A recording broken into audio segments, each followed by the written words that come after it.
중국은 압도적인 힘으로 몽골을 무릎 꿇리려 했습니다. 굴복 아니면 몰락이다. 선조들이 수천 년간 품어온 땅과 그 밑에 묻힌 수백조 원어치 희토류를 뺏길 위기의 순간이었습니다. 그러나 중국이 전혀 예상치 못한 존재가 나타났습니다. 절박한 상황에서 한 소녀가 띄운 서툰 한국어 메일 한 통이었죠. 공존을 택한 대한민국이 나서자 중국의 자만은 충격으로 뒤바뀌었습니다. 힘의 시대에 마침표를 찍은 위대한 반전, 그 감동의 실체가 지금 펼쳐집니다. 제 이름은 수루마 바트볼드입니다.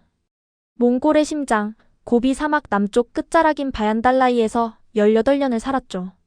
우리 가족은 5대째 이곳에 거친 바람과 함께 양과 낙타를 키워온 유목민입니다.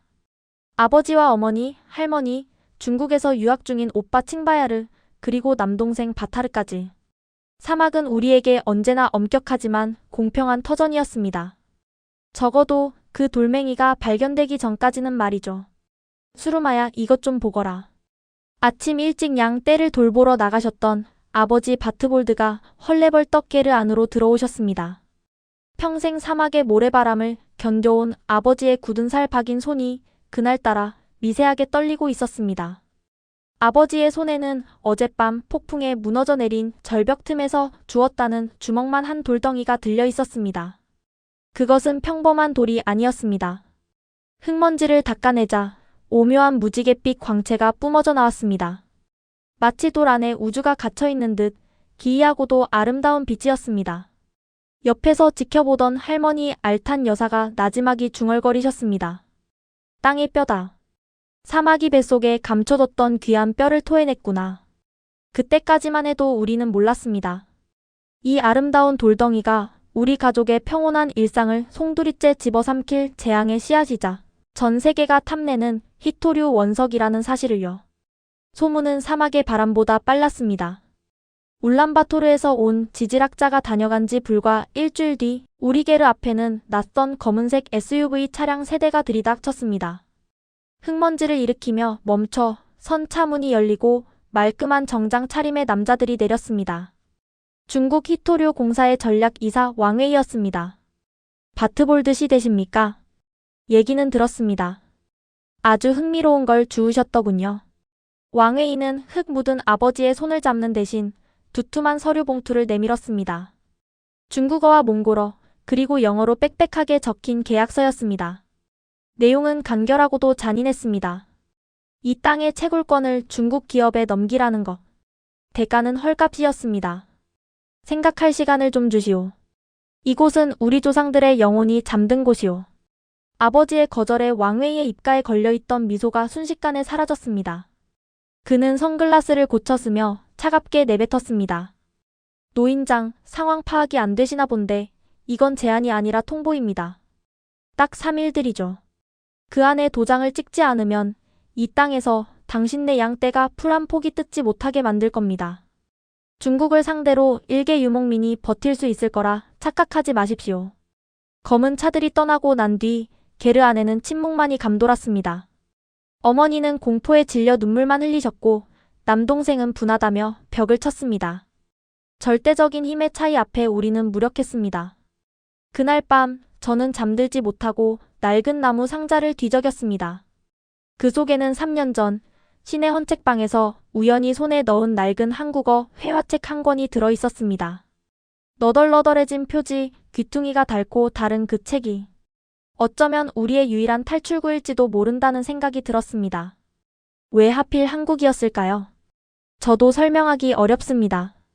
어릴 적 TV에서 봤던 한국 드라마 속 주인공들의 당당한 눈빛 때문이었을까요? 아니면 우리와 닮은 몽골 반점을 가진 형제나라라는 막연한 믿음 때문이었을까요? 하지만 제 직감은 분명히 외치고 있었습니다. 중국의 독점을 막을 수 있는 유일한 나라는 대한민국뿐이라고. 저는 희미하게 터지는 데이터 신호를 잡아가며 밤새 인터넷을 뒤졌습니다. 그리고 확신했습니다. 한국의 배터리 기업들이 중국의 자원, 무기화에 맞서 필사적으로 대안을 찾고 있다는 기사들을 확인했기 때문입니다. 아빠, 제가 한국 기업에 편지를 써볼게요.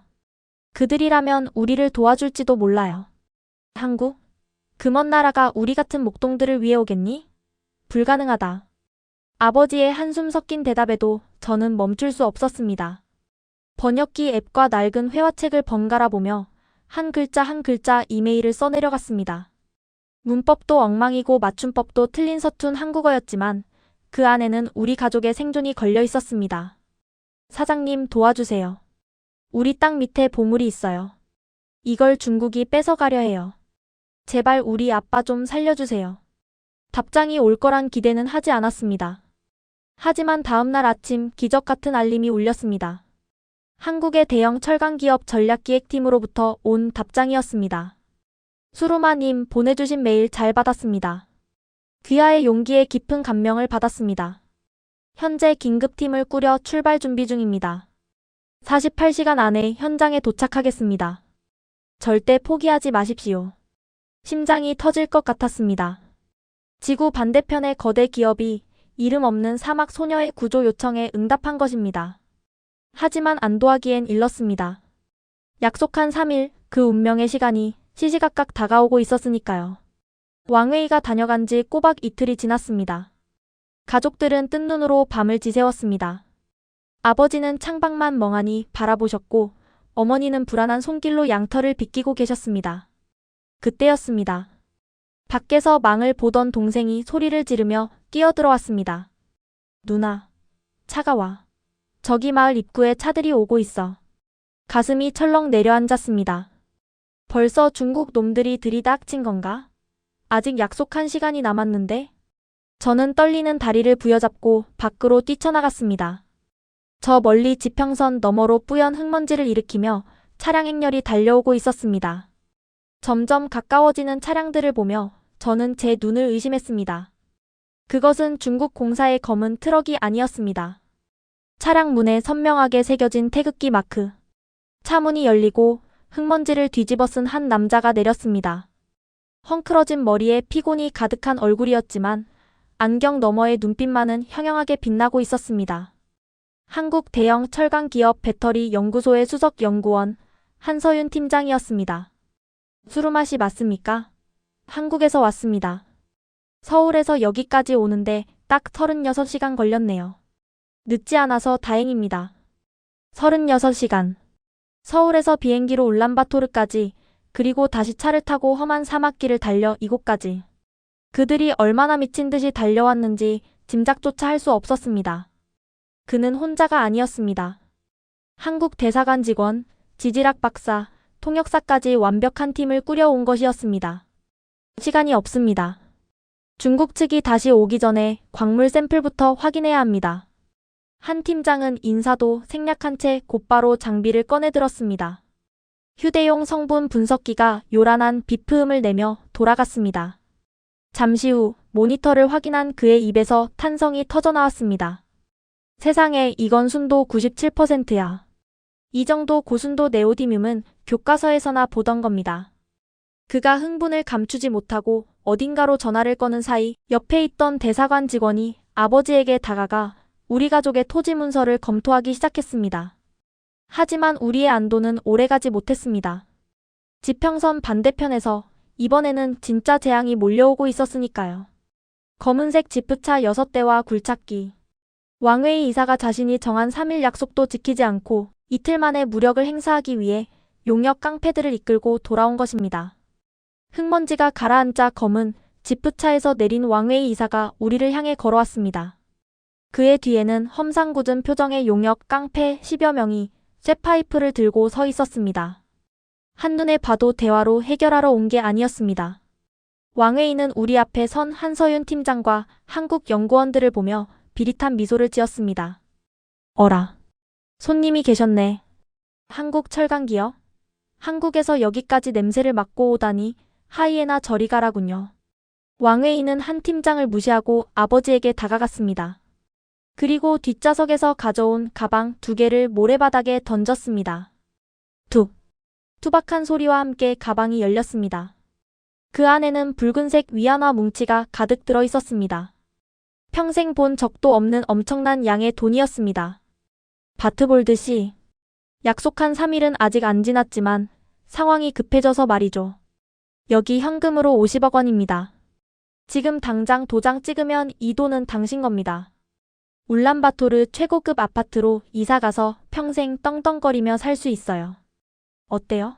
한국 기업이 이런 현찰을 당장 줄 수 있을까요? 돈다발을 본 마을 사람들이 웅성거렸습니다. 50억. 우리 같은 유목민이 천년을 일해도 만져보지 못할 돈이었습니다. 아버지의 눈동자가 흔들렸습니다. 저 돈이면 고생만 한 어머니를 호강시켜 드릴 수 있고 동생 바타르를 대학에 보낼 수도 있습니다. 그때 한서윤 팀장이 아버지 앞을 막아섰습니다. 저 돈 받으시면 안 됩니다. 저들은 땅만 파헤치고 떠날 겁니다. 환경이 파괴되면 더 이상 이곳에서 양을 칠 수도 없어요. 무엇보다 이건 헐값입니다. 이 땅의 가치는 수백조 원이 넘습니다. 이봐요, 공돌이 양반. 주제 넘게 나서지 마시지. 왕웨이가 한 팀장의 멱살을 잡으려던 순간이었습니다. 뒤에 주차된 두 번째 한국 차량의 문이 열렸습니다. 흙먼지를 뒤집어 쓴 구두가 모래를 밟았습니다. 차에서 내린 사람은 백발이 희끗한 중년 신사였습니다. 한국 대형 철강 기업의 강도진 사장이었습니다. 그가 나타나자 한 팀장을 비롯한 한국 직원들이 일제히 고개를 숙였습니다. 강 사장은 왕웨이 쪽은 쳐다보지도 않고 곧장 아버지에게 걸어왔습니다. 그리고 아버지의 두 손을 덥석 잡았습니다. 바트볼드 형님, 저 기억하십니까? 10년 전 겨울 폭설 때 조난당했던 한국 사람입니다. 아버지의 눈이 커졌습니다. 10년 전 겨울 눈보라 속에 쓰러져 있던 등산객을 구해 사흘 동안 게르에서 재워주고 양젖을 먹여 살려보낸 적이 있었습니다. 그 사람이 바로 대한민국 굴지의 대기업 사장이 되어 돌아온 것입니다. 어렴풋이 기억났습니다. 어린 시절 게르에서 이상한 말을 하는 아저씨에게 양젖을 가져다 줬던 기억이. 당신이 그때 네. 그때 형님이 주신 따뜻한 우유 한 잔 덕분에 제가 살았습니다. 은혜를 갚으러 왔습니다. 강 사장은 품에서 서류 봉투를 꺼냈습니다. 하지만 그것은 왕웨이가 내민 것과는 달랐습니다. 우리는 땅을 사지 않겠습니다. 대신 50대 50 합작 회사를 제안합니다. 채굴된 히토류의 수익 절반을 드리고 훼손된 환경은 최신 공법으로 복구하겠습니다. 그리고 무엇보다 강 사장이 저를 바라보며 말했습니다. 따님을 비롯한 몽골 청년들을 한국으로 초청해 기술 교육을 시키겠습니다. 단순히 자원만 파는 게 아니라 몽골 스스로 배터리를 만들 수 있게 기술을 전수하겠습니다. 물고기를 주는 게 아니라 물고기 잡는 법을 가르쳐 드리겠습니다. 순간 정적이 흘렀습니다. 50억이라는 당장의 현금과 기술이라는 미래의 약속. 왕웨이가 코웃음을 쳤습니다. 기술 전수? 웃기는 소리. 몽골 촌놈들이 최첨단 배터리 기술을 어떻게 이해해? 바트볼드씨 현실을 보세요. 당장 손에 쥐는 돈이 진짜입니다. 저 한국 놈들은 사기꾼들이에요. 아버지의 시선이 왕웨이의 돈가방과 강 사장의 눈을 번갈아 오갔습니다. 그리고 저를 보셨습니다. 저는 간절한 눈빛으로 고개를 끄덕였습니다. 아버지는 깊은 한숨을 내쉬더니 왕웨이 쪽으로 다가갔습니다. 왕웨이가 회심의 미소를 짓는 순간 아버지는 돈가방을 발로 걷어찼습니다. 내 딸이 그러더군. 중국은 우리 땅을 뺏어가지만 한국은 우리 꿈을 키워준다고. 돈은 필요 없소. 내 자식들에게 물려줄 건 돈이 아니라 떳떳한 미래요. 당장 내 땅에서 나가시오. 왕웨이의 얼굴이 불그락푸르락해졌습니다. 후회할 거다. 반드시 피눈물을 흘리게 해주지. 철수해. 왕웨이와 용역들은 씩씩거리며 차에 올랐습니다. 떠나는 그들의 눈빛은 먹이를 놓친 늑대처럼 살기가 등등했습니다. 그들이 사라지자마자 강 사장님은 서둘러 짐을 챙기라고 했습니다. 중국이 가만히 있지 않을 겁니다. 국경을 막기 전에 빨리 서류 작업을 끝내고 수루마 양은 저와 함께 한국으로 가야 합니다. 지금요? 당장요? 네. 1분 1초가 급합니다. 수루마 양이 한국에서 기술을 배워와야 이 계약이 완성됩니다. 몽골의 미래가 당신 어깨에 달려 있습니다. 그렇게 저는 태어나서 처음으로 고향을 떠나게 되었습니다. 짐이라곤 옷 몇 벌과 할머니가 주신 작은 돌멩이 부적, 그리고 아버지가 쥐어주신 꼬깃꼬깃한 용돈이 전부였습니다. 헬기에 오르기 전 어머니를 껴안고 한참을 울었습니다. 비행기가 떠오르자 작아지는 게르와 아버지의 모습이 눈물에 가려 보이지 않았습니다. 한국으로 가는 비행기 안, 저는 창밖의 구름을 보며 다짐했습니다. 반드시 성공해서 돌아오겠다고. 우리 가족을, 우리 땅을 지키겠다고. 하지만 그때는 몰랐습니다. 서울의 화려한 불빛 뒤에 얼마나 차가운 시련이 기다리고 있는지. 인천공항에 도착하자마자 저는 압도되었습니다. 끝없이 펼쳐진 빌딩 숲, 숨막힐 듯 빽빽한 자동차들, 그리고 무엇보다 사람들의 차가운 시선. 연구소에 도착한 첫날, 저는 철저한 이방인이었습니다. 연구소장은 저를 반갑게 맞아주었지만 현장의 연구원들은 달랐습니다. 제가 그 낙하산이야? 사막에서 양이나 치던 애가 리튬이 뭔지는 알겠어? 홍보용 마스코트겠지. 그냥 적당히 비위나 맞춰줘. 수근거리는 소리가 제 귀에 비수처럼 꽂혔습니다. 배정받은 자리는 구석진 창가였고 제게 주어진 일은 복사나 서류 정리 같은 잡무뿐이었습니다. 아무도 저에게 말을 걸지 않았고 점심시간에는 투명인간 취급을 당했습니다. 한국어는 여전히 서툴렀고 전문 용어는 외계어처럼 들렸습니다.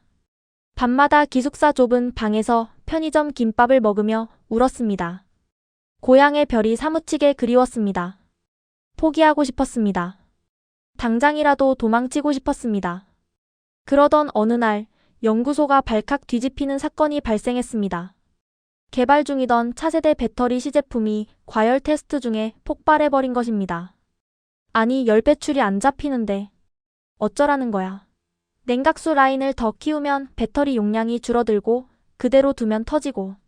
미치겠네 진짜. 한서윤 팀장이 머리를 감싸쥐고 소리쳤습니다. 수십 명의 박사들이 모여 회의를 했지만 뾰족한 수가 나오지 않았습니다. 분위기는 침울했고 프로젝트가 중단될 위기였습니다. 저는 구석에서 조용히 그들의 도면을 훔쳐보았습니다. 복잡한 회로도와 냉각 파이프의 구조. 그런데 이상했습니다. 그 구조를 보는 순간 어릴 적 할머니가 가르쳐준 게르의 원리가 떠올랐기 때문입니다. 바람은 막으면 화를 내고 길을 터주면 춤을 춘단다. 저는 떨리는 손으로 화이트보드 구석에 작은 그림을 그리기 시작했습니다. 모두가 골머리를 앓고 있는 그 난제를 사막의 지혜로 풀 수 있을 것 같다는 묘한 확신이 들었기 때문입니다. 그때였습니다. 어이 거기 몽골 아가씨. 낙서하지 말고 비켜요. 지금 다들 예민하니까. 한 연구원이 짜증 섞인 목소리로 저를 밀쳤습니다. 하지만 그 소란을 들은 한서윤 팀장이 고개를 돌려 제가 그린 그림을 보았습니다. 그의 눈이 커지더니 이내 저를 향해 성큼성큼 걸어왔습니다. 잠깐. 이거 네가 그린 거야? 이게 무슨 구조지? 제 심장이 미친 듯이 뛰기 시작했습니다. 이것이 제 운명을 바꿀 첫 번째 기회라는 걸 직감했습니다. 한서윤 팀장의 목소리는 날카로웠지만 그 안에 숨길 수 없는 호기심이 어려 있었습니다. 화이트보드 구석에 제가 끄적거린 삐뚤빼뚤한 그림. 그것은 최첨단 리튬 이온 배터리의 냉각 구조도 옆에 그려진 몽골 전통게르의 환기구 토너였습니다. 이게 뭐지? 배터리 셀 사이에 이런 구멍을 뚫는다고? 미쳤어? 이러면 에너지 밀도가 뚝 떨어져. 옆에 있던 박사님이 비웃듯 말했습니다. 하지만 한 팀장은 제 눈을 똑바로 쳐다보며 다시 물었습니다. 아니, 잠깐만요. 설명해봐. 수루마시. 이게 무슨 뜻이야? 저는 침을 꿀꺽 삼켰습니다. 한국말이 서툴러서 머릿속에 있는 생각을 제대로 전달할 수 있을지 두려웠습니다. 하지만 지금이 아니면 영영 기회는 없을 것 같았습니다. 우리 고비 사막은 낮에는 40도까지 올라가고 밤에는 영하 30도까지 떨어져요. 하지만 게르 안은 항상 따뜻하고 시원해요. 왜 그런지 알아요? 연구원들이 웅성거렸습니다. 사막 촌동네 이야기가 왜 나오냐는 표정들이었습니다. 저는 용기를 내어 분필을 집어들었습니다. 그리고 게르의 단면도를 그리기 시작했습니다. 바람은 길을 알아요. 뜨거운 공기는 위로 가고 차가운 공기는 아래로 가요. 게르 천장에 있는 토노를 열면 뜨거운 바람이 뱅글뱅글 돌면서 춤을 추다가 밖으로 나가요. 그리고 땅바닥 틈새로 시원한 바람이 들어와요.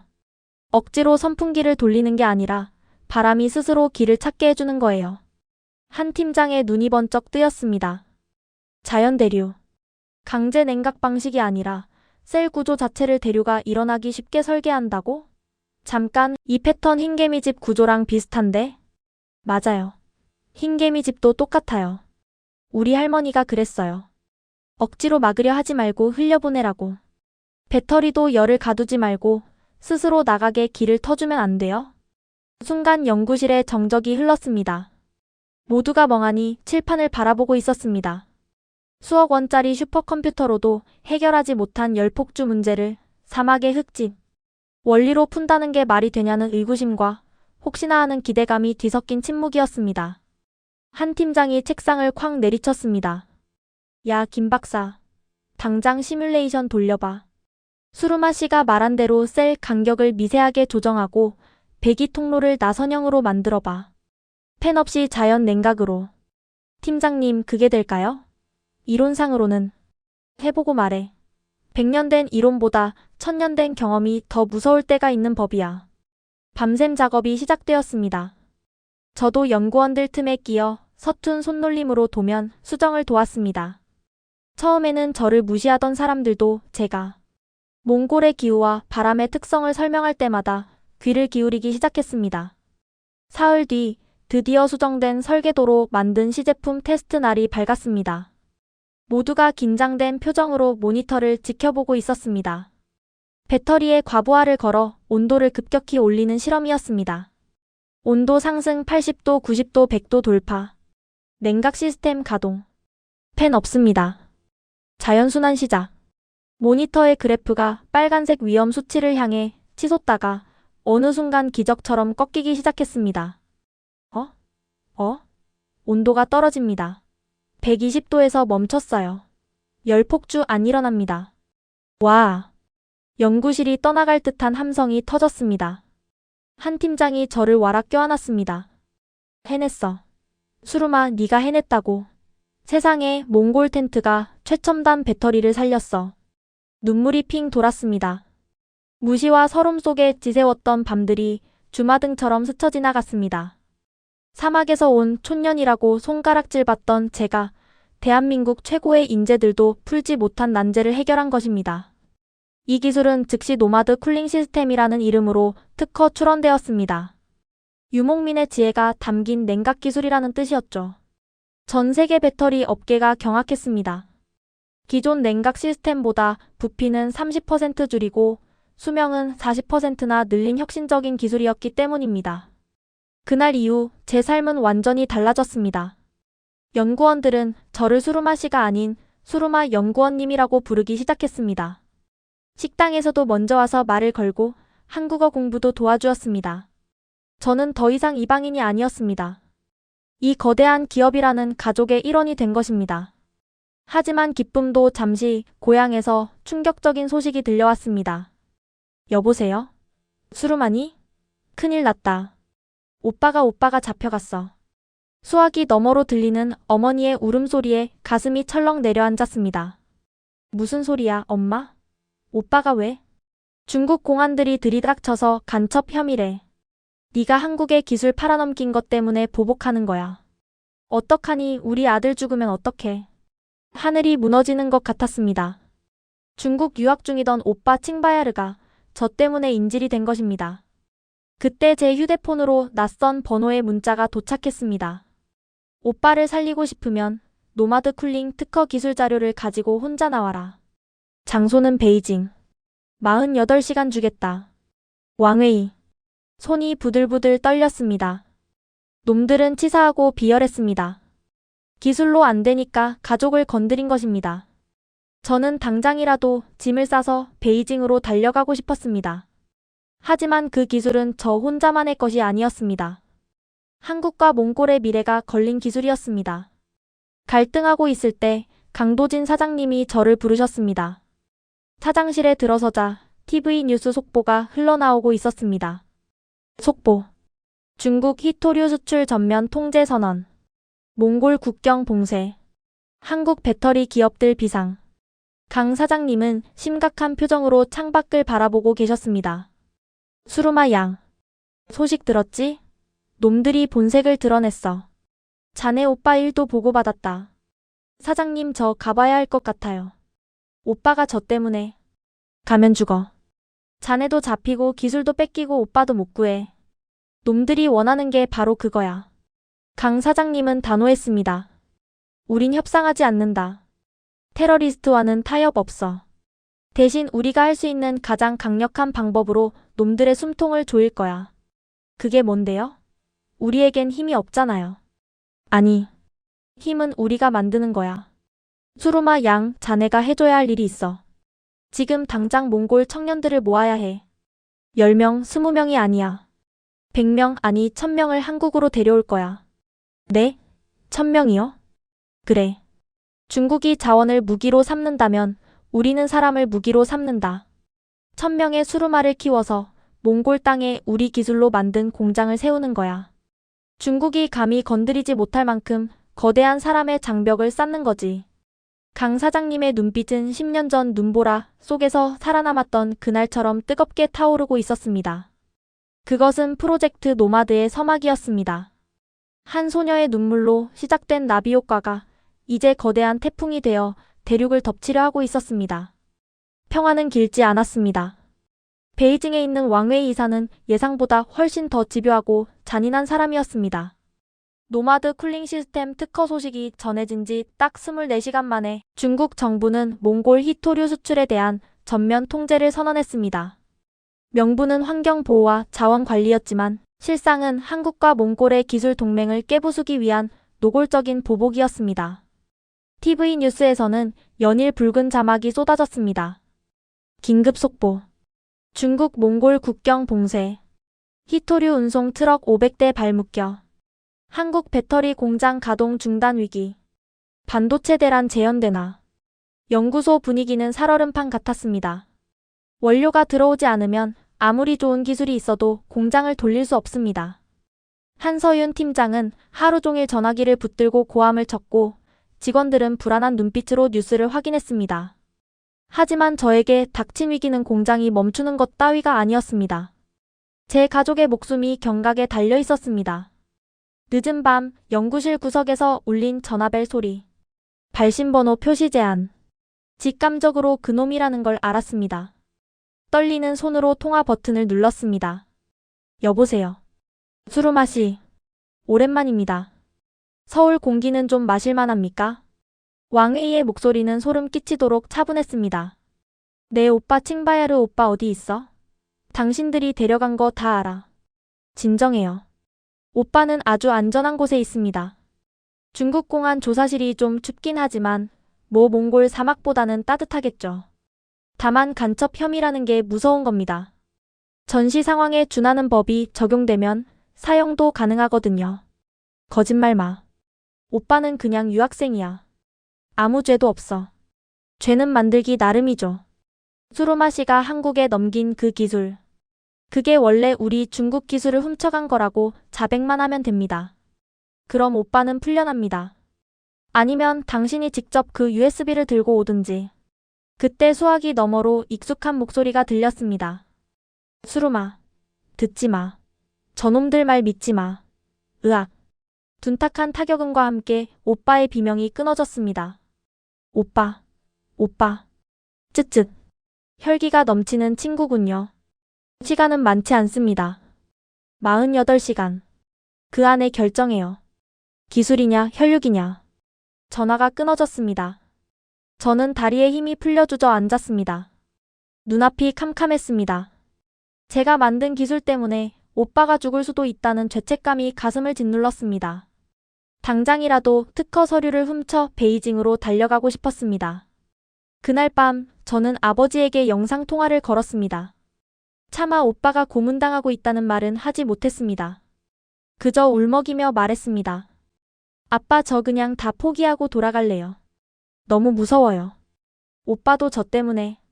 화면 속 아버지는 며칠 새 10년은 늙으신 것 같았습니다. 하지만 아버지의 눈빛은 흔들리지 않았습니다. 아버지는 잠시 침묵하시더니 낮고 단호한 목소리로 말씀하셨습니다. 수루마. 잘 들어라. 너의 오빠는 몽골의 아들이다. 비겁하게 목숨을 구걸하느니 명예롭게 죽는 길을 택할 거다. 너도 마찬가지다. 아빠 그게 무슨 소리야. 사람이 죽는데 명예가 무슨 소용이야. 왕웨이 그놈은 늑대다. 네가 고기를 던져주면 배불리 먹고 나서 너까지 잡아먹을 놈이다. 기술을 넘겨주면 오빠도 죽고 너도 죽고 우리 몽골의 미래도 죽는다. 칭바야르가 잡혀갈 때 나한테 뭐라고 했는지 아느냐? 아버지는 눈물을 삼키며 말씀을 이으셨습니다. 동생한테 전해줘요. 절대 흔들리지 말라고. 내가 여기서 버티는 건 수르마가 거기서 이기고 있기 때문이라고. 저는 입술을 깨물어 오열을 삼켰습니다. 오빠는 알고 있었습니다. 자신이 인질이 될 것을 알면서도 저를 위해 버티고 있었던 것입니다. 수르마야, 울지 마라. 사막의 딸은 눈물로 앞을 가리지 않는다. 바람을 뚫고 나가라. 그게 우리가 사는 길이다. 전화를 끊고 한참을 울었습니다. 그리고 눈물을 닦았습니다. 아버지 말이 맞았습니다. 여기서 무너지면 오빠의 희생은 개죽음이 됩니다. 저는 놈들이 원하는 대로 해주지 않겠다고 다짐했습니다. 다음 날 아침, 저는 강도진 사장님을 찾아갔습니다. 사장님과 임원들은 긴급대책 회의 중이었습니다. 분위기는 무거웠습니다. 중국의 보복이 전방위적으로 압박해오고 있었기 때문입니다. 사장님, 저 베이징 안 갑니다. 회의실 문을 열고 들어선 저를 보고 모두가 놀랐습니다. 수루마 양, 괜찮나? 오빠 일은? 오빠는 제가 구합니다. 하지만 기술을 넘겨주는 방식은 아닙니다. 놈들이 가장 무서워하는 방식으로 싸우겠습니다. 강 사장님이 안경을 고쳤으며 저를 쳐다보셨습니다. 가장 무서워하는 방식이라. 그게 뭐지? 왕웨이가 그랬어요. 몽골 촌놈들이 기술을 알겠냐고. 그들은 우리를 무시해요. 그게 그들의 약점이에요. 우리가 기술을 가진 1000명의 엔지니어가 된다면 그들도 함부로 못 건드려요. 저는 밤새 준비한 노트를 펼쳤습니다. 몽골 청년들을 데려와 주세요. 100명이 아니라 1000명이요. 그들을 한국에서 교육시켜서 우리 손으로 배터리를 만들게 해주세요. 중국 땅을 거치지 않고 하늘길로 히토류를 실어 나르고 몽골 현지에서 완제품을 만들어서 전 세계로 수출하는 거예요. 한 임원이 반박했습니다. 이봐요, 수루마 씨. 현실적으로 불가능해. 1000명을 어떻게 데려와? 비자 문제도 있고 교육시설도 부족하고 무엇보다 중국이 가만히 있겠어? 그때 강 사장님이 손을 들어 제지를 시켰습니다. 그는 한참 동안 제 노트를 들여다보았습니다. 거기에는 몽골의 젊은 인재들을 어떻게 선발하고 어떤 교육을 시킬지 제 나름의 계획이 적혀 있었습니다. 재밌군. 사람의 장벽이라. 강 사장님이 입가에 미소를 띄었습니다. 중국은 자원을 무기로 쓰지만 우리는 사람을 무기로 쓴다. 이거야말로 우리가 이길 수 있는 유일한 비대칭 전력이야. 강 사장님은 즉시 비서실장을 호출했습니다. 지금 당장 교육부 장관, 외교부 장관 연결해. 그리고 포항, 광양, 인천에 있는 연수원 싹 다 비우라고 해. 몽골에서 손님들이 올 거야. 아주 많이. 사장님, 정말 진행하시게요? 이거 도박입니다. 도박이 아니야. 투자지. 10년 아니 100년을 내다보는 투자. 수루마 양, 자네가 이 프로젝트의 팀장이 되어줘. 이름은 프로젝트 노마드. 어때? 그렇게 전설 같은 작전이 시작되었습니다. 대한민국 정부와 기업이 합작하여 제3국 청년 1000명을 전세기로 실어 나르는 사상 초유의 수송 작전. 그것은 단순한 유학 프로그램이 아니었습니다. 중국의 자원 패권에 맞서기 위한 인재 양성이라는 이름의 전쟁 선포였습니다. 하지만 왕웨이도 가만히 당하고만 있지는 않았습니다. 그가 심어놓은 첩자들이 공항 곳곳에 배치되었고 몽골 현지에서는 지원자, 가족들에 대한 협박이 시작되었습니다. 과연 우리는 이 거대한 방에 공작을 뚫고 1000명의 미래를 한국으로 데려올 수 있을까요? 활주로에는 거대한 대한항공 전세기 3대가 엔진을 예열하고 있었습니다. 바람이 거세게 불기 시작했습니다. 이것은 폭풍의 시작이었습니다. 울란바토르 칭기즈칸 국제공항의 새벽 공기는 살을 애는 듯 차가웠습니다. 하지만 활주로의 열기는 그 어느 때보다 뜨거웠습니다. 대한항공, 아시아나항공, 그리고 몽골 항공의 전세기 5대가 거대한 날개를 펴고 엔진을 예열하고 있었기 때문입니다. 그 앞에는 몽골 전역에서 선발된 1000명의 청년들이 긴장된 표정으로 서 있었습니다. 그들은 단순한 유학생이 아니었습니다. 중국의 자원 무기화에 맞서기 위해 대한민국과 몽골 정부가 합심하여 선발한 기술 의병들이었습니다. 그들의 손에는 여권과 함께 반드시 기술을 배워 돌아오겠다는 결의가 담긴 서약서가 들려 있었습니다. 하지만 왕웨이의 마수는 공항 대합실까지 뻗쳐 있었습니다. 학생들 잘 생각하게. 지금 저 비행기를 타면 자네들 가족은 중국 기업 블랙리스트에 오를 거야. 몽골에서 중국이랑 거래 안 하고 살 수 있을 것 같나? 검은 양복을 입은 사내들이 대기줄을 돌아다니며 험악한 목소리로 협박했습니다. 그들은 학생들의 부모님에게 전화를 걸어 당신 아들이 한국에 가면 가만두지 않겠다며 겁을 주기도 했습니다. 공포는 전염병처럼 퍼졌습니다. 몇몇 학생들은 울음을 터뜨리며 주저앉았고 겁에 질린 부모님들이 자녀의 팔을 잡아 끌며 집으로 돌아가자고 소리쳤습니다. 아수라장이었습니다. 안 돼, 나 안 갈래. 우리 아빠 가게 망하게 한대. 제 옆에 서 있던 19살 소년 에르덴이 바닥에 주저앉았습니다. 그는 몽골 공대 수석 입학생이자 이번 프로젝트의 에이스였습니다. 에르덴이 무너지면 다른 아이들도 도미노처럼 무너질 게 뻔했습니다. 저는 확성기를 집어들고 단상 위로 올라갔습니다. 다리가 후들거렸지만 멈출 수 없었습니다. 여러분, 제 말 좀 들어주세요. 공항 로비에 제 목소리가 울려 퍼졌습니다. 웅성거림이 잦아들고 수천 개의 눈동자가 저를 향했습니다. 저들이 왜 우리를 막으려 할까요? 왜 가족들을 협박하고 겁을 줄까요? 그만큼 우리가 무섭기 때문입니다. 우리가 한국에서 기술을 배워오면 더 이상 중국 눈치를 보지 않아도 되니까요.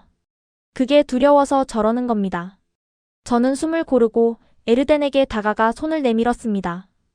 에르덴, 지금 돌아가면 너는 평생 중국 공장의 하청 노동자로 살아야 해. 하지만 저 비행기를 타면 너는 몽골을 바꾸는 엔지니어가 될 거야. 선택해. 늑대의 먹이가 될래? 아니면 독수리가 되어 날아오를래? 에르덴의 눈동자가 흔들렸습니다. 그는 꽉 쥐고 있던 주먹을 부들부들 떨더니 제 손을 잡고 일어섰습니다. 그리고 부모님을 향해 큰 절을 올렸습니다. 아버지, 어머니, 죄송해요. 하지만 저 가야겠어요. 성공해서 돌아올게요.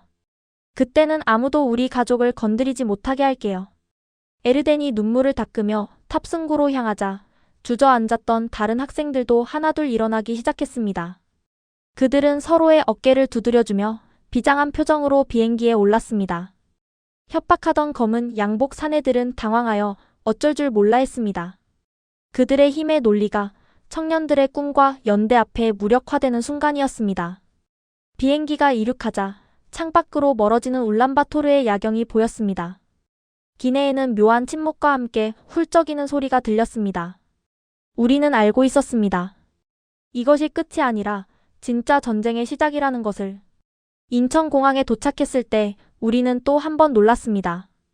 입국장 게이트가 열리자마자 엄청난 함성과 플래시 세례가 쏟아졌기 때문입니다. 환영합니다. 몽골의 미래를 응원합니다. 수백 명의 한국 대학생들이 태극기와 몽골 국기를 흔들며 우리를 기다리고 있었습니다. 그들은 우리는 하나다. 기술 동맹 파이팅이라고 적힌 피켓을 들고 서툰 몽골어로 인사를 건넸습니다. 낯선 땅에서의 두려움이 눈 녹듯 사라지는 기분이었습니다. 교육은 치열했습니다. 한국의 대기업들은 포항과 광양의 연수원을, 기흥과 오창의 최첨단 연구시설을 통째로 내주었습니다. 낮에는 배터리 화학과 공정기술을 배우고 밤에는 한국어와 한국 문화를 익혔습니다. 특히 노마드 쿨링 시스템 수업 시간은 전쟁터를 방불케 했습니다. 자, 여기를 봐. 몽골의 바람은 차갑지만 건조해. 그 특성을 이용해서 냉각 효율을 높이는 거야. 너희들이 어릴 때부터 몸으로 느꼈던 그 감각, 그걸 수식으로 표현해봐.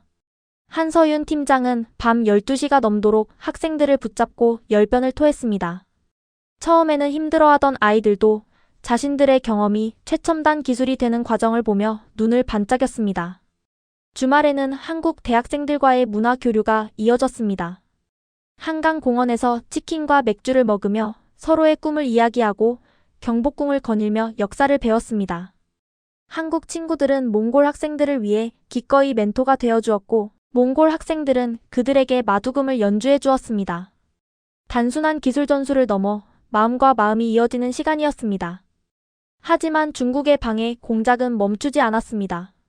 그들은 이번엔 언론을 이용했습니다. 충격 보도. 한국 기업 몽골 청년들 강제 노역. 프로젝트 노마드의 실체는 현대판 노예 제도?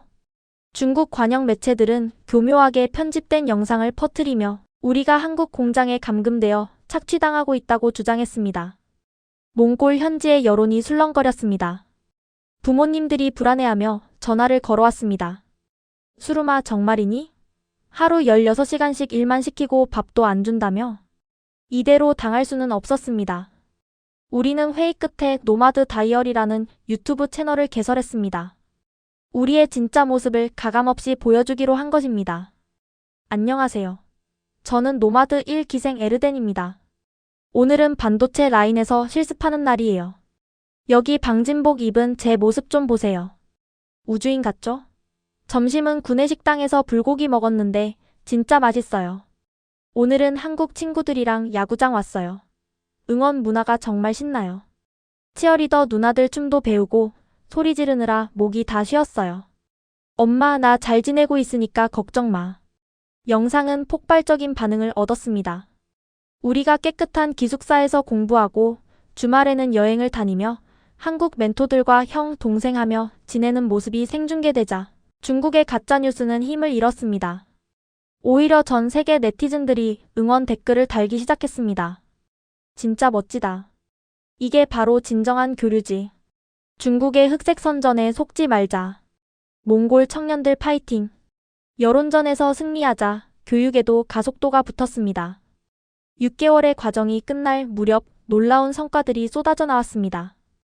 에르덴 팀은 기존 배터리보다 충전 속도가 2배 빠르면서도 열 발생은 절반으로 줄인 시제품을 만들어냈고, 다른 팀은 몽골의 천연 광물을 활용한 새로운 전해질 배합법을 찾아냈습니다.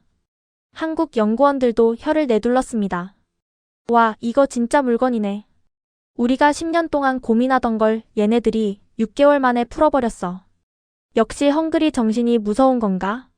수료식 날, 강도진 사장님은 학생들 한 명 한 명에게 수료증과 함께 사원증을 목에 걸어주셨습니다.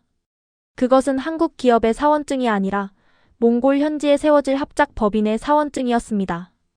여러분은 이제 학생이 아닙니다. 대한민국의 기술과 몽골의 자원을 잇는 세계 최고의 엔지니어입니다. 이제 고향으로 돌아가서 증명해 보이십시오. 우리가 틀리지 않았다는 것을. 체육관을 가득 메운 1000명의 청년들이 모자를 던지며 환호했습니다. 그들의 눈물 젖은 함성이 천장을 뚫을 듯 했습니다. 저는 그 모습을 보며 가슴이 벅차올랐습니다. 6개월 전 공항에서 두려움에 떨던 아이들이 이제는 당당한 전사가 되어 있었습니다. 이제 남은 건 하나였습니다. 우리가 배운 기술로 몽골 땅에 기적을 심는 것. 그리고 여전히 억류되어 있는 제 오빠를 구하는 것. 비행기는 다시 몽골을 향해 날아올랐습니다. 하지만 이번에는 도망치듯 떠나는 것이 아니었습니다. 세상을 바꿀 준비를 마친 1000명의 영웅들이 금이환 향하는 길이었습니다.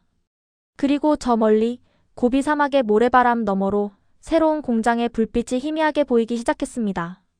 우리는 준비됐습니다. 이제 놈들에게 진짜 실력을 보여줄 차례입니다.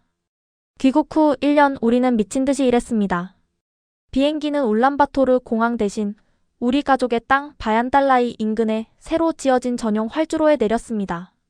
바람이 불 때마다 모래가 휘날리던 황무지는 이제 거대한 풍력, 발전기와 태양광 패널이 줄지어 선 친환경 에너지 단지로 변해 있었습니다. 그 중심에 최첨단 스마트 팩토리, 수루마 배터리 밸리가 위용을 드러내고 있었습니다. 우리는 제복을 갖춰 입고 비행기에서 내렸습니다. 공장 입구에는 환영합니다. 노마드 1기생 여러분이라는 현수막이 걸려 있었습니다. 하지만 우리를 기다리는 건 환영 인파뿐만이 아니었습니다. 공장 정문 앞 휠체어에 앉은 한 남자가 보였습니다. 깡마른 몸에 붕대를 감고 있었지만 그 눈빛만은 또렷했습니다. 오빠. 저는 비명을 지르며 달려갔습니다. 중국 공안에 잡혀 모진 고문을 당했던 오빠 칭바야르였습니다. 오빠는 힘겹게 손을 들어 제 머리를 쓰다듬었습니다. 왔구나, 우리 영웅. 내가 말했지? 넌 해낼 거라고. 눈물이 쏟아졌습니다. 오빠는 제가 한국에서 기술을 배워오는 동안 감옥에서 끝까지 버텨주었습니다. 중국은 국제 여론 악화와 한국 정부의 강력한 항의에 못 이겨 결국 오빠를 석방하고 추방 조치했던 것입니다. 오빠 미안해. 나 때문에. 아니야. 네가 이긴 거야. 네가 데려온 저 1000명의 아이들이 중국을 이긴 거야. 이제 보여줘. 저 공장이 돌아가는 소리를 듣고 싶다. 우리는 눈물을 닦고 공장 안으로 들어갔습니다. 최신 설비가 갖춰진 라인에는 한국어와 몽골어로 된 작업 지시서가 붙어 있었습니다. 에르덴과 1기생들은 각자의 위치로 흩어졌습니다. 전원 위치로. 생산 라인 가동 준비. 준비 완료. 원료 투입.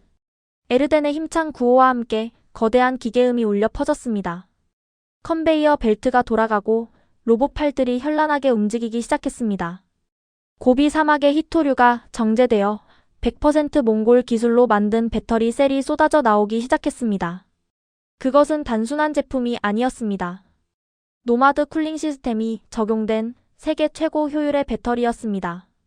사막의 뜨거운 열기를 견디고 영하 40도의 추위에도 끄떡없는 메이드 인 몽골리아의 자존심이었습니다. 뉴스가 전 세계로 타전되었습니다. 몽골 자체 기술로 전기차 배터리 양산 성공. 한국 몽골 합작, 중국 제치고 차세대 배터리 주도권 확보. 주문이 폭주했습니다. 글로벌 자동차 기업들이 앞다퉈 계약을 요청했습니다. 세계적인 전기차 기업 대표는 자신의 소셜미디어에 사막의 기적을 보았다. 당장 몽골로 가겠다는 글을 남겼고 실제로 전용기를 타고 날아왔습니다. 그리고 며칠 뒤 예상치 못한 손님이 찾아왔습니다.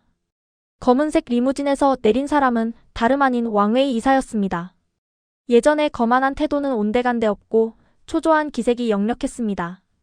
수루마 대표님, 오랜만입니다. 그는 어색하게 웃으며 손을 내밀었습니다. 무슨 일이죠? 여긴 당신들 출입 금지 구역일 텐데요.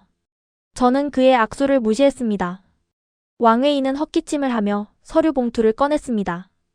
허허, 그런 섭섭한 말씀을. 우리 중국 기업에서 제안할 게 있어서 왔습니다. 귀사의 냉각 기술 아주 훌륭하더군요.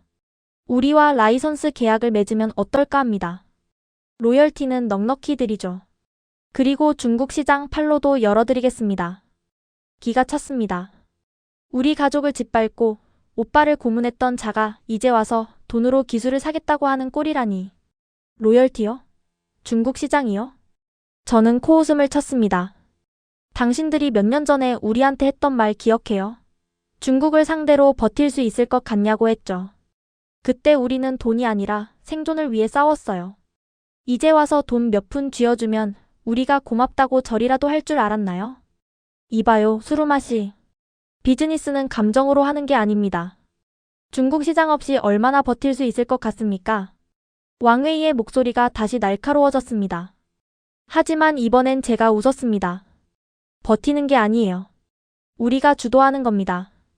그리고 우리 기술은 돈으로 살 수 없어요. 상생과 신뢰라는 가치를 모르는 당신들에게는 절대 팔지 않습니다. 돌아가세요.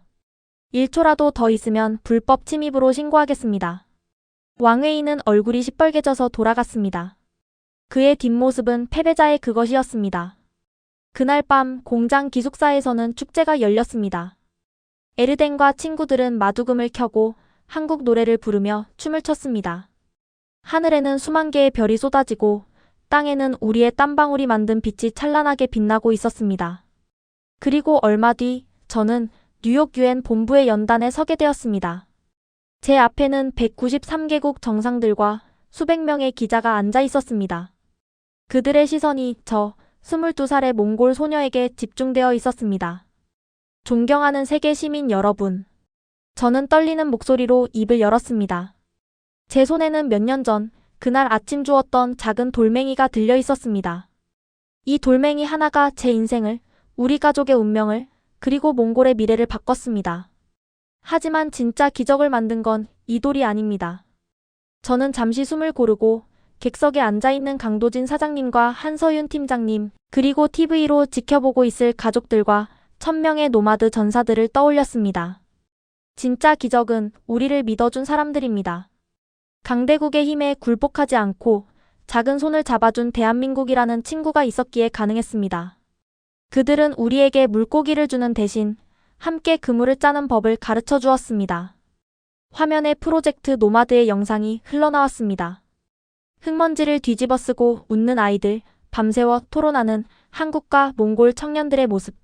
장래는 숙연해졌습니다. 우리는 증명했습니다. 자원의 저주를 축복으로 바꾸는 힘은 독점이 아니라 나눔에 있다는 것을. 힘으로 뺏는 자는 결국 고립되지만 마음을 얻는 자는 세상을 얻는다는 것을. 저는 돌멩이를 높이 들어 올렸습니다. 이제 몽골은 더 이상 바람에 흔들리는 촛불이 아닙니다. 우리는 바람을 타고 날아오르는 독수리입니다. 그리고 우리는 약속합니다. 이 기술을 독점하지 않고 전 세계와 나누겠습니다. 아프리카의 사막에서도 남미의 정글에서도 제2, 제3의 수루마가 나올 수 있도록 돕겠습니다. 바람은 멈추지 않습니다. 길을 막으면 돌아갈 뿐입니다. 우리도 그렇습니다. 제 연설이 끝나자 잠시 정적이 흘렀습니다. 그리고 누군가 박수를 치기 시작했습니다. 1명, 2명 이내 전원이 자리에서 일어나 기립박수를 보냈습니다. 함성과 환호가 UN 회의장을 가득 메웠습니다. 저는 눈물을 흘리며 웃었습니다. 할머니의 말씀이 맞았습니다. 바람의 길을 아는 자만이 사막을 이긴다는 그 말씀이. 지금 제 귀에는 1000명의 노마드 전사들이 부르는 희망의 노래가 들립니다. 그것은 한국어와 몽골어가 섞인 세상에서 가장 아름다운 합창입니다. 사막의 밤이 지나고 찬란한 아침이 밝아오고 있습니다. 오늘의 사연 어떻게 들으셨나요? 8살 유목민 소녀가 보낸 이메일 한 통. 문법도 엉망이고 맞춤법도 틀렸습니다. 사장님, 도와주세요. 우리 땅 밑에 보물이 있어요. 이걸 중국이 뺏어가려 해요. 서울에서 36시간. 그들은 미친 듯이 달려왔습니다. 10년 전, 눈보라 속에서 양젓 한 잔으로 목숨을 살려준 은인의 딸이었기 때문입니다. 중국은 50억을 던졌습니다. 한국은 기술을 가르쳤습니다. 물고기가 아니라 그물 짜는 법을. 1000명의 몽골 청년이 한국에서 배터리를 배웠습니다. 그리고 돌아가 사막 한가운데 공장을 세웠습니다. 세계가 경악한 그 냉각 기술의 이름은 노마드 쿨링. 1000년 된 게르의 지혜가 최첨단 배터리를 살린 겁니다. 바람은 길을 알아요. 억지로 막으면 화내고 길을 터주면 춤을 춰요. 가슴이 뜨거워졌다면 바람 2글자만 남겨주십시오. 이 영상을 공유하는 건 단순한 클릭이 아닙니다. 힘으로 뺏는 자는 고립되고 마음을 얻는 자는 세상을 얻는다는 진실을 전하는 일입니다. 사막의 딸은 눈물로 앞을 가리지 않습니다.